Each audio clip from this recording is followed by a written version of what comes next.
ምስጋናና አድናቆት ሲበዛ ፍሩ፣ ሲጨበጨብላችሁ ፍሩ። አብዛኛው ጊዜ መንፈስ ቅዱስ አብሮት ያለ ሰው አይጨበጨብለትም። እሱ ሊያጨበጭብልህ ስለሚፈልግ የሚያጨበጭቡልህን ሁሉ ያስቆማቸዋል። ሰዎች አብዝተው ማሞጋገስ ሲጀምሩ ወደ ጓዳ ግቡ። የቱ ጋር ነው የሳትኩት እግዚአብሔር ሆይ በሉ። አድናቆት ሲበዛ ሳባ ከኢትዮጵያ ድረስ ስጦታ ስታመጣልህ ተጠንቀቅ። እውቀት በስቶ ጥበብ በስቶ አንተን ለማየት ሀገር አቋራጭ ሰው ሲመጣ ተጠንቀቅ። ወደ ጓዳ ግባ፣ በርህን ዝጋ። ጌታ ሆይ አብረኸኝ ነህ አለክ? ሰላም ነው ኢየሱስ አለክ? ሃሌሉያ።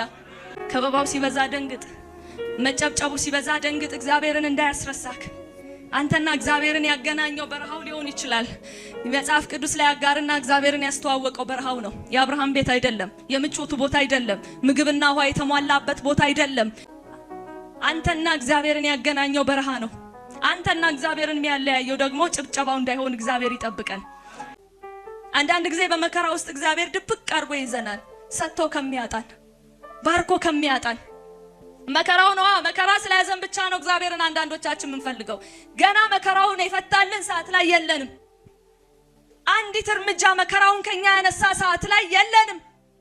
ያጣናል። እግዚአብሔርን እንረሳዋለን፣ እንሮጣለን ወደ ህይወታችን። ለዛ እግዚአብሔር አንዳንድ ጊዜ ጸጥ ይላል። አንቺን ከሚያጣ፣ እኔን ከሚያጣ። ኢየሱስ ጌታ ነው። ኢየሱስ ጌታ ነው። ስለዚህ እንጠንቀቅ። ከጅማሬያችን ይልቅ ፍጻሜያችንን በእግዚአብሔር ፊት እንዲያምር በእግዚአብሔር ጓዳ ውስጥ መሰወር ይሁንልን።